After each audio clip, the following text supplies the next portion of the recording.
Kumusta kayo at sana ay nasa mabuti kayong kalagayan. Sa araw na ito ay ating tatalakayin ang pamagat ng ating aralin na bahaging ginagampanan ng mga mamamayan sa pagtataguyod ng kaunlaran ng ating bansa na mayroong kompetensi na nasusuri ang bahaging ginagampanan ng mga mamamayan sa pagtataguyod ng kaunlaran ng bansa para sa ika-7 linggo ng ika-4 na markahan sa Araling Panlipunan.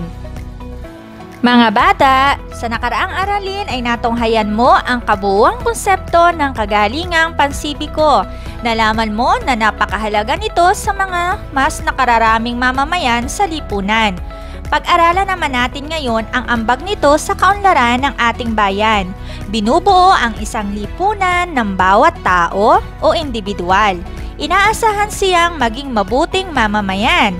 Pumapaloob sa mga institusyon sa lipunan, sumusunod sa mga batas na ipinapatupad at nag-aambag para sa higit na pagunlad ng lipunan.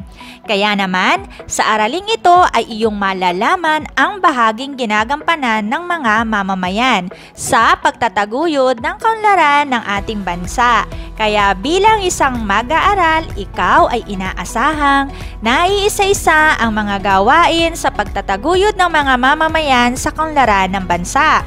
Naipaliwanag kung paano itataguyod ng mga mamamayan ang kaunlaran ng ating bansa at nabibigyang halaga ang bahaging ginagampanan ng tagapagtaguyod ng kaunlaran ng ating bansa. Bago natin simulan ang ating aralin, nais kong sagutan ninyo ang chart na aking ipapakita. Panuto, isusulat ang letrang P kung palagi, ang letrang M kung minsan at ang letrang H kung hindi sa inyong sagutang papel na nag-aayon sa inyong gawain. Isulat ang sagot sa inyong papel. Narito ang mga halimbawa ng mga gawaang pansibiko na inyong ginagawa. Palagi ba? Minsan or hindi? Una, pagtulong sa mga nasalanta ng kalamidad.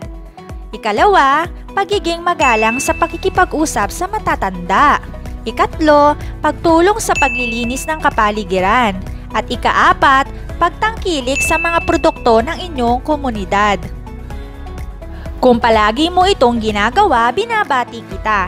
Ikaw ay nakatutulong sa pag-unlad ng inyong komunidad o pamayanan sa pamamagitan ng gawaing pansibiko na paglilingkuran lalo na ang mga nangangailangan sa lipunan.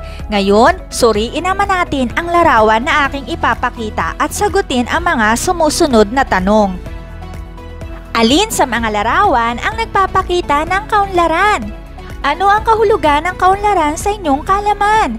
Ngayon ay inyong alamin ang bahaging ginagampanan ng mga mamamayan sa pagtataguyod ng kaunlaran ng bansa.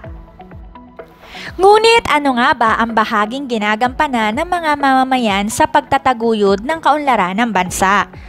Ang kaunlaran, mga bata, ng ating bansa ay nakabatay sa kasaganaan ng mga mamamayang bumubuo nito o naninirahan dito. Itinuturing na maunlad ang isang bansa kung pantay-pantay ang pagturing sa mga mamamayan at maayos ang pagpapatakbo ng lipunan. Kung pantay ang turing sa lahat, walang aabuso sa karapatan at kapangyarihan. Wala ring mapag-iiwanan ng mga yaman at benepisyo na kadalasang sanhi ng krimen na malaking hadlang sa pagbabago at pag-unlad.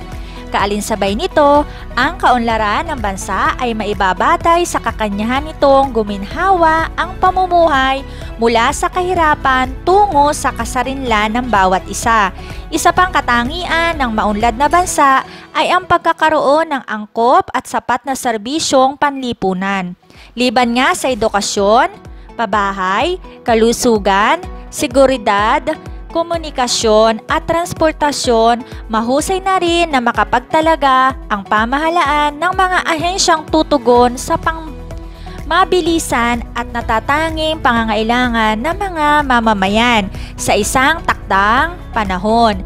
Maunlad ang bansa kung ang mga serbisyong ito ay naipatutupad at naipaabot sa napakaraming bilang ng mamamayan. Kabilang banda, itinataguyod ng mamamayan ang maunlad na lipunan sa pamamagitan ng iba't ibang gawain. Sa kabilang banda, itinataguyod ng mamamayan ang maunlad na lipunan sa pamamagitan ng iba't ibang gawain. Paglinang ng sariling katalinuhan at kakanyahan. Katulad ng nabanggit na, binubuo ang lipunan ng mga individual.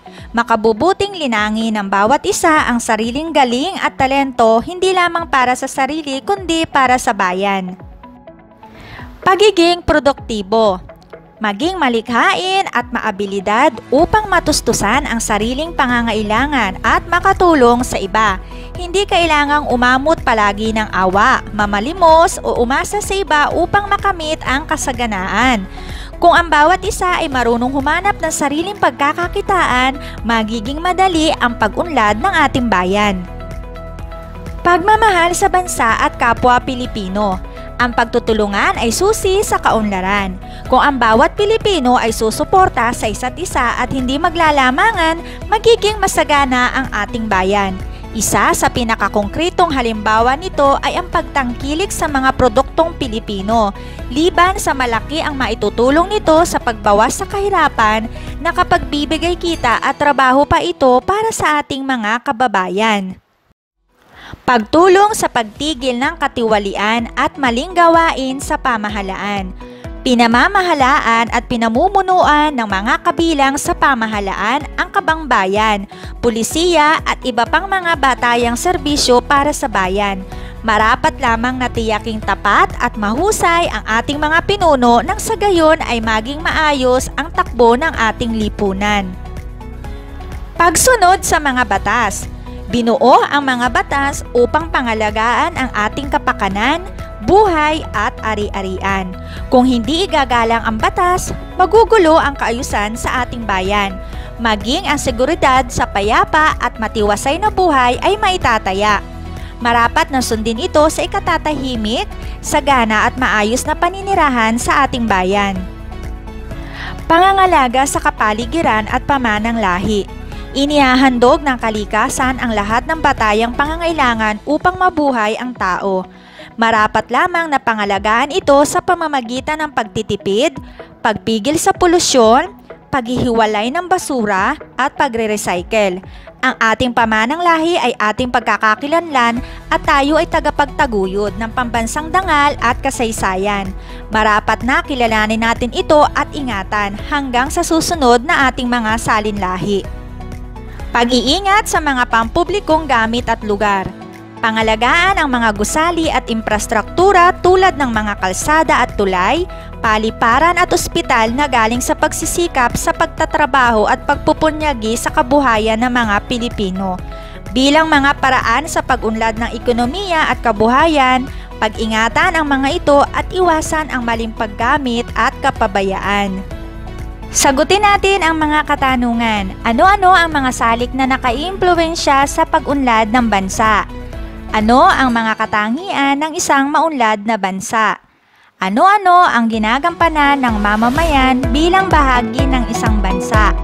Paano maitataguyod ng pamahalaan ang kaunlaran ng ating bansa? Bilang isang mag-aaral, paano mo pahahalagahan ang mga gampanin sa pagtataguyod ng kaunlaran ng ating bansa? Ngayon ay natutunan mo na ang iba't ibang gawain ng mamamayan sa pagtataguyod ng maunlad na lipunan. Upang lubos na maunawaan, gawin ang mga sumusunod.